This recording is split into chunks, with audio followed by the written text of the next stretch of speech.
اللہ الرحمن الرحیم۔ آج کا موضوع ہے لوزتین میں ورم کا ہونا، اور لوزتین کو انگریزی میں ٹونسلز کہتے ہیں۔ یہ لوزتین حلق کے دونوں طرف دو غدد مستعد نگران کی حیثیت سے موجود ہوتے ہیں جو جراثیم کو آگے نہیں بڑھنے دیتے ہیں، یعنی انسانی جسم میں کوئی جراثیم اندر داخل ہونے کی کوشش کرے تو یہ غدود جو ہیں ان جراثیم کو ہلاک کر دیتی ہے۔ اگر یہ کسی وجہ سے ان میں ورم ہو جائے تو ان میں درد ہونے لگتا ہے، اور نچلے جبڑے کے نیچے ہاتھ لگانے سے ورم محسوس ہوتا ہے۔ منہ کھول کر دیکھنے سے زبان کی جڑ کے دونوں طرف لوزتین یعنی ٹونسل سرخ اور ان میں ورم نظر آتا ہے۔ غذا نگلنے اور پانی پینے سے تکلیف ہوتی ہے۔ جب ورم بڑھ جائے تو پانی پینے سے وہ ناک کے راستے باہر آ جاتا ہے اور خفیف سا بخار رہتا ہے اور سر میں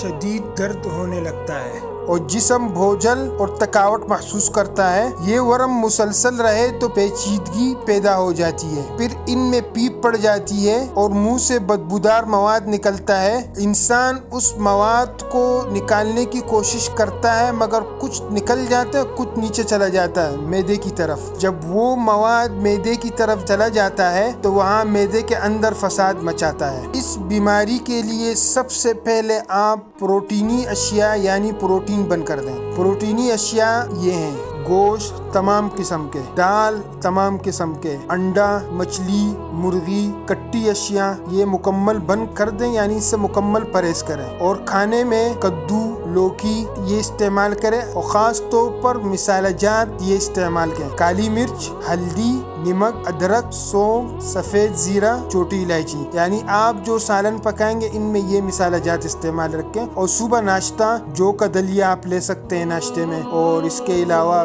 گندم کا دلیہ بھی آپ لے سکتے ہیں۔ یہ پرہیز کریں گے آپ ان چیزوں سے تو انشاءاللہ آپ کو افاقہ ہوگا۔